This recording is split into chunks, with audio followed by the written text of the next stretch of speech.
Hi, I'm Philippa. I'm the Audit Director and head up the Audit and Financial Reporting section at Wilson Partners for the group.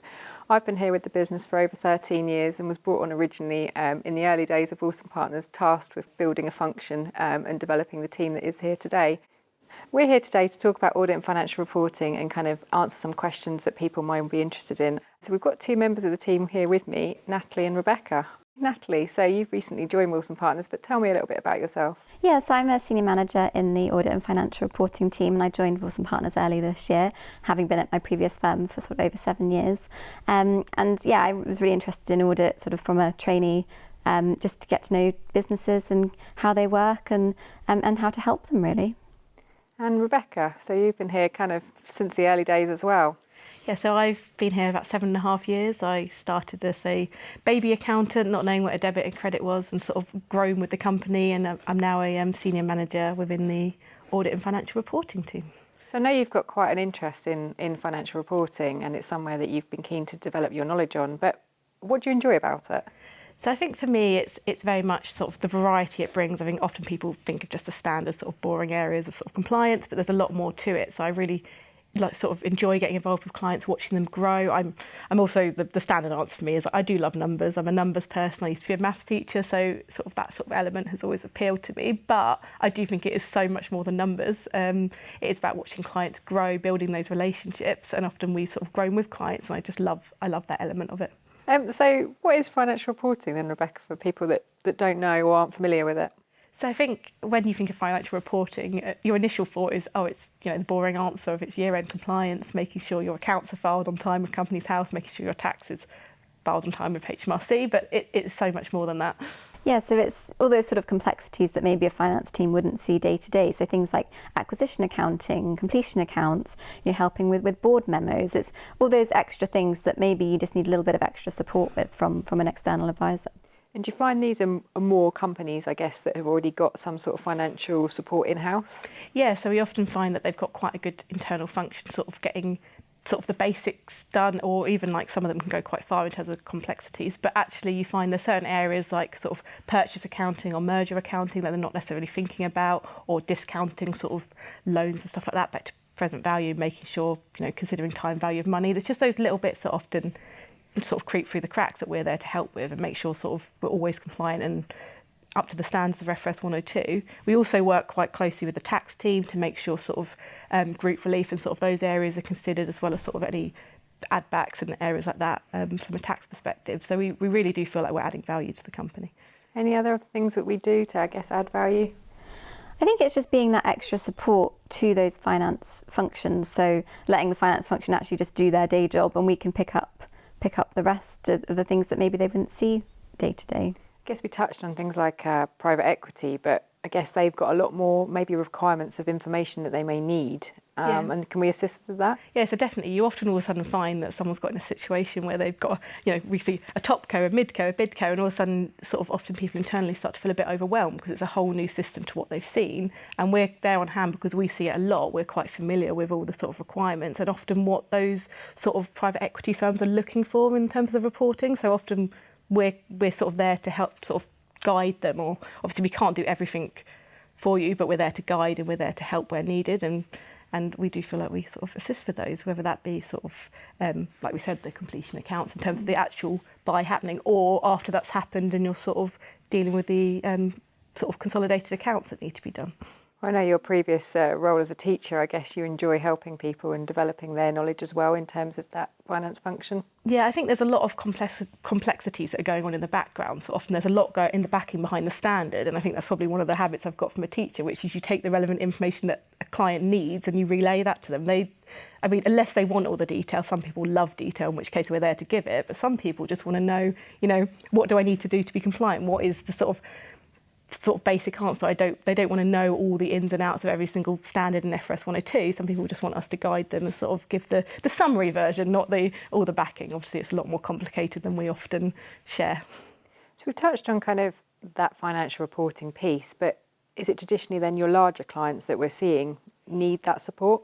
Yeah, so obviously there are people who are still medium with these structures, but you often find with this comes a growth trajectory where all of a sudden you're acquiring companies and you quickly find yourself falling into that large category, and all of a sudden you're dealing with S172 statements, which is sort of just a summary of sort of long-term goals and responsibilities and sort of consequences, that sort of thing. And then you often find that you need sort of energy carbon reporting and sort of these extra disclosure requirements that you're not thinking about, as well as more detailed strategic reports as in risks and area like that. I guess it's things they just haven't thought about or don't think that they needed or haven't ever needed, and suddenly if they're growing and on a fast trajectory, it suddenly becomes important to them. Yeah, exactly. And what do we do about kind of making sure that we're on top of all those changes and being able to advise people proactively around that? Yeah, I think we're sort of in our roles here, we're sort of always looking forward at sort of new legislation and changes that are coming into play in the future, so we can, advise our clients on them early so they can know what's coming. I think that's really key, is that you don't want to enforce a change the day it happens. You want to be thinking about it ahead of time and making clients aware of things that they might need to do on their side to prepare for those changes. So I know there's kind of quite a lot of conversion in the market between international and UK standards. Are we proficient on that? Yeah, so definitely we've got experience with, especially like I said, with these sort of companies being part of bigger groups. You might find that for the group they're reporting under international standards, but actually their UK subsidiary needs to be FRS 102. So we find ourselves helping with making sure they're compliant with that and the conversions to FRS 102. But we're also keeping up to date with the standard changes ahead of game, like Natalie said, and making sure, like, for example, the new lease sort of requirements coming in, we're all on top of that. So when it comes in, we're ready and raring to go. I guess if you're an investor into the UK markets, then it's quite important that you're making sure that you feel like your compliance bit is under control and not to worry. So if we've got people that are on top of that, then I guess it's a great skill to have. Yes, definitely. And in terms of then that from a training perspective, we've obviously seen the team grow over the recent years and develop. Why would you guys have both come as trainee accountants? Why did you choose it? So I think for me, because I obviously trained at Wilson Partners, I think it was a great company to train at, and it really helped with the confidence in going to sort of, especially seeing clients and going to client site, that client interaction, but you're also seeing the ins and outs of loads of different companies in a way that you might not necessarily see if you're not sort of delving into audit, as an example, where you go there and you see all the different detailed areas of a client while you're testing it, and you get to know them, and it really does build your confidence. Yeah, absolutely. And it just provides a bit of variety. So day to day, no 2 days are really the same. You could be at client site one day and you could be somewhere else the next. And it's just that variety that I think just shapes you as an accountant and kind of gives you that sort of foundation to build a really good career and an understanding of businesses.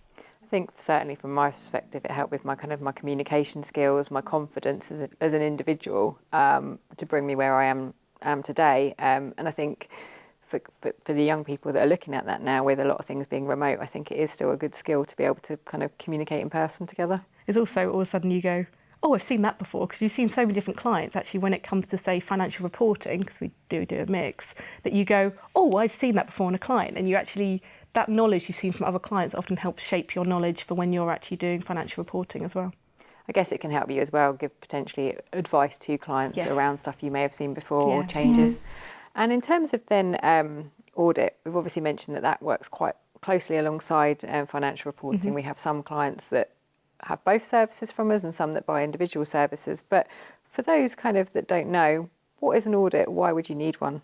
Yeah, so I guess kind of just broadly speaking, an audit is sort of an independent review of the financial statements within a certain materiality threshold to give a true and fair view of the financials at a certain point of time. So the idea is that a stakeholder in the business would look at the financials and gain comfort over the figures that they're seeing. And is it just kind of limits that drive an audit? Why might people want an audit?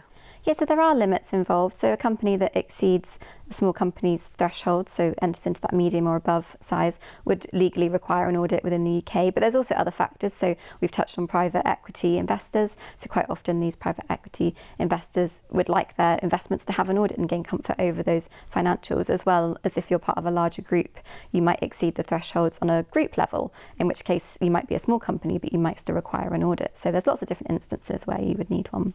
It's also a good opportunity to sort of look at internal controls and sort of those sorts of areas. So we often find, and shockingly enough, that some people choose to have one just to sort of look at those internal control areas, as well to provide sort of confidence in their numbers. So if they're going through a buy strategy, a sale or something like that, you might find that they want that sort of extra layer of support, and it often makes them stand out from the crowd in one of those situations, or to offer confidence to sort of lenders or something like that. So you might find that they they opt for one for that reason. What about things like your access to funds from suppliers or maybe winning contracts for work? How relevant would an audit be for that side? So I think an audit, if you've got an audited set of financial statements, I think it just puts you above maybe your competitors who maybe don't have an audit, because it just shows that there's sort of good controls and systems within the business, and an audited set of accounts can be really valuable if you're looking to seek new suppliers and enter into any credit arrangements. And in terms of kind of auditing, I think a lot of myths around it just being about the numbers, but I think in recent years there's been some quite big changes into standards that have meant it's been more around other areas, including like people and IT. Yeah, absolutely. There have been so many changes recently within the audit sort of world, and especially the introduction of ISA 315 and the kind of people side of the business and the IT controls. And it does require us to perhaps ask a few more questions when we start up an audit, but it's actually really valuable from a company's perspective, because it can highlight where there might be weaknesses within their people, processes and controls, and essentially help mitigate a business against fraud and IT risks, which is incredibly valuable in this world where IT is becoming ever more prevalent in our sort of day-to-day life. So would that be an additional kind of layer of time that people might need to expect in terms of that audit side? Because I think it's probably, people think it's the numbers, but actually it's a lot more these days. Yeah, so I think in sort of a initial, perhaps a first year audit, there would be a little bit more time required for those initial conversations. But then we would keep that on our permanent file, and as the years go on, yes, we might update them as things change, but it's more of an upfront discussion, and then we will just amend as needed. So I would say it's an investment at the start of the process, but that doesn't necessarily mean it's going to be as timely going forwards. I also find it's a really good opportunity to sort of enter that conversation piece. I think if we were just looking at the numbers, we might not necessarily get to know the company as much and sort of build that relationship. We often find these conversation pieces that, although they are a requirement, so we have to do them, it's also quite a good chance to sort of build that relationship and get to know the client through those face-to-face Teams calls and conversations. I was always told that the best conversation you'd ever have is with the cleaner, because they'll tell you absolutely everything you want to know about the company and what's really going on. So it's all about being nosy. So from point of view of why would you pick an audit with Wilson Partners? There's a lot of competitors on the market. There's a lot of big firms. There's a lot of small firms. I think we sit perfectly in that SME offering, but why us? Yeah, so I guess besides sort of the expertise that we have in the sector, obviously we try and make audits as seamless as possible. We provide queries ahead of time, so that once the audit week rolls around, the finance team on the client side are prepped and they've got information ready for the team. We also introduce sort of a variety of technology to make the audits run smoother. So for example, we use a program called Inflow that tracks our audit requests, and it just limits email traffic and helps everyone on our side and on the client side keep track of what we need and how things are going. And that's proved to be really, really useful in recent sort of months as well. And is there any other sort of technology pieces we're bringing to the party? I know it's a hot topic with things like AI in the audit world, so I think it's become much more of, I guess, less of a tick and bash exercise, but more around some judgments and thinking critically around the risks of the business. Yeah, we definitely find sort of the programs we're getting for, like Data Snipper, for example, that does a lot of the sort of pulling information together, sort of frees up the more time for sort of focus on the more detailed areas that are actually more valuable, including those sort of conversation pieces. And as Natalie said, just keeping down that email traffic and making sure the sort of tracking on inflow, for example, means that we're not sending sort of 50 emails or like getting sort of so much paper. We often find we get it across, we can use Data Snipper that collates it for us, and then sort of we track it on inflow, and you're not finding such 50, 60 emails exchanging hands. And then we have a nice sort of conversations on sort of Teams calls and face-to-face where we can. And it just sort of makes everything run so much more smoothly and efficiently. So I think since COVID, there's been a move towards people working at home. How are we approaching that in terms of on-site audits, remote auditing? What do we do? We do a mixture here, and it's really down to the client's preference. So we can go on site to their offices for a whole week, for part of the week. We can work around, whatever your flexible working arrangements are. We also do quite a lot of audits remotely with the use of things like Inflow and Teams. That makes things really easy, especially with things like if you might have Xero, where we can pull invoices directly from there. So we're really flexible around what the client wants and what's going to work best for the audit, really. And what would we say if a client's preparing for their first audit? They've suddenly been acquired by private equity, or they've had a bumper year and they suddenly reach the limits. How can they prepare to make it not a painful process? Yeah, so there's quite a few things that can be done. So I'd say the first and foremost is just ensuring that the financial statements or the financial information is up to date. So any year-end journals are sort of put through on your accounting software, and just reviewing your internal controls and systems, because that is something that we will ask about, especially for a first-year audit, and making sure that the finance team and other people within the business know exactly what's going on really. It's also sort of making sure you're prepared for that week. So we often find audits run so much more smoother when that team is available during that week and on hand to sort of answer our questions and get that information available, whether that be on site physically or whether they're available for Teams calls throughout that week. And of course, I always say when I'm on site, just being offered a nice tea or coffee and really goes goes down well and just makes us feel a little bit more comfortable. So. I know the trainees have been known to rate the location based on the coffee rate the supply. coffee machine, so. And what about things that they may not have thought about? So I guess because we're looking at audits and we're looking at a bit more detail, things like going concern, and budgets and cash flows, I guess that's stuff they might not see as their day-to-day role, but I guess having an awareness that we need that information and how important it is.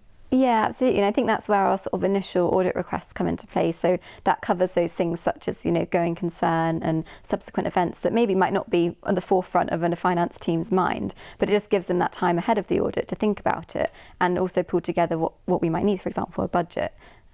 Yeah, definitely. Because it's been a massive, ever since sort of COVID and like that, it's been such a massive push within the audit side to make sure we've got all the information we need to sort of support going concern and subsequent events, because it's just so much more of a riskier area than it used to be. So we really have to be on top of that.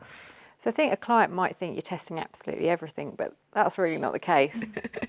No, definitely not. What do they need to expect in terms of how much comfort you are getting on those financial statements?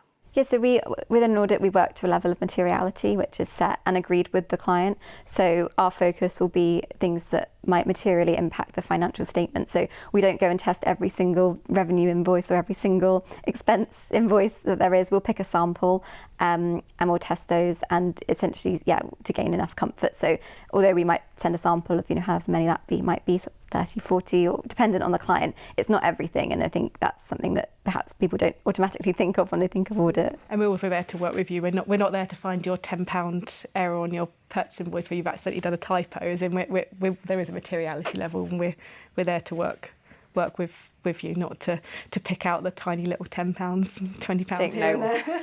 No one likes inspection, so I think it's sometimes that perception that you're there to find maybe fault rather than to help. But I think over the years we've been quite good in assisting clients improve and develop some of their weaknesses and controls and issues that maybe they hadn't thought about and make them a more robust finance function. I definitely think you key there. We're actually there to help, even though it is a requirement and it does need to be done. We're not there to sort of trip anyone up. We're there to do our job, and I think it always goes smoother if people realise we're there to help, because no one wants mistakes going on in the background without anyone raising them. And actually, if we find them, it means that they probably won't happen going forward. So it's actually a bonus, really. And we kind of touch quite heavily on, I guess, statutory audits and those company audits that we do, but I know there's much more in terms of other audits that either are required by regulation or that we choose to offer. Can you tell me a little bit more about them? Yeah, so we offer quite a wide variety of audits here. So obviously, statutory audit we've sort of touched on a lot, but other things such as FCA audits, SRA audits, so that's where a company would hold client money. We do grant audits. So for example, Innovate grants, they require audits at various stages of that grant process. And then sort of pension scheme audits as well is something that we do. You touched on client money. What is client money for those people that don't know? So client money is essentially where you as a business would hold money on behalf of your client. So as part of that, there's a requirement to audit those sort of financials and ensure that money's being essentially held correctly and not, used by, the business itself. It's always a very different scenario because there's not so much a materiality limit on that one, because it's not your money effectively. So we have to go in quite a lot of detail, make sure we sort of can trace every sort of pound going on in that one. And I know we don't obviously have international coverage, but what if we've got kind of a UK subsidiary that's a part of a large group? Can we still assist?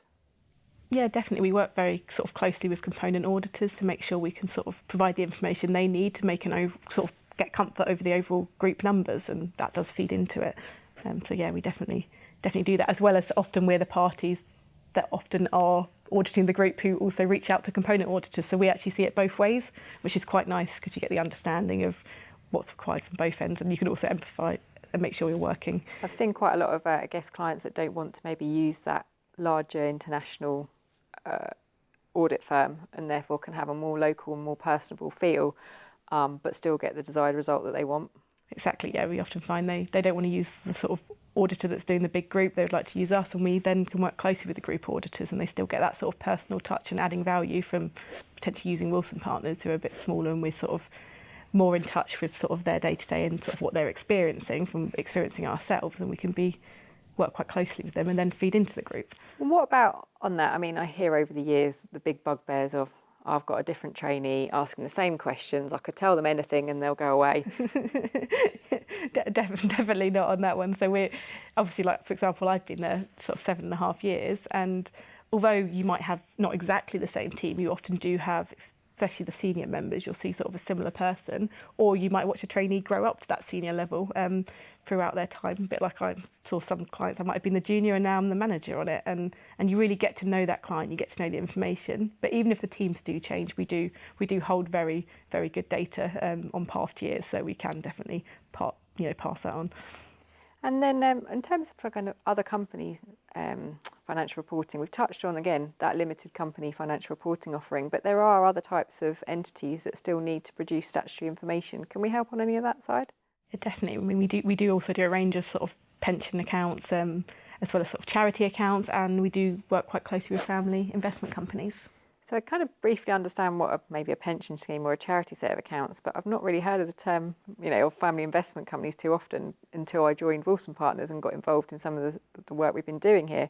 Can you tell me a little bit more then, Natalie, about family investment companies? Yeah, so a family investment company is essentially a vehicle for managing wealth, and this is in the form of a company. So it's a private company. It can be limited or unlimited, depending on your preference, and essentially would hold a portfolio of investments. But why would I choose one over kind of a normal company? What would be the benefit? So family investment companies, they have become increasingly popular recently, and there's sort of a number of reasons why. Sort of the first one, I think, is to move that wealth down through generations. So quite often you'll see a structure of the parents would hold shares that have voting rights, and then they'd give their children shares that maybe don't have those voting rights. So you're passing wealth down through the generations without necessarily giving them control of the money straight away. So it's just a good alternative to traditional trusts that have been used sort of in the past. So what type of assets would you normally have in a family investment vehicle? So typically you would have investments in shares, so listed investments. Obviously you can have unlisted investments as well. Quite often you see property as well. So sometimes you can have investment property within these structures. So yeah, I'd say those are sort of the main things that we would see. And what can we offer in terms of at Wilson Partners in terms of helping decide whether that structure is right, and if that is right, then helping set up that requirement?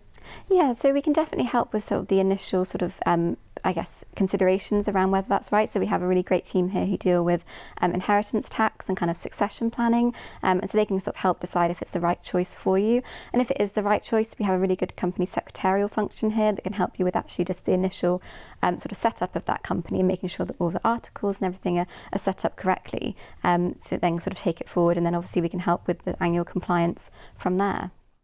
Sounds good. Where can I get one? Thank you for your time today, Natalie and Rebecca. I think that's been really useful to discuss through some of those points. If anyone wants any more information, it's clear on our website, and there's also our contact details on there specifically around audit and financial reporting. We look forward to hearing from you.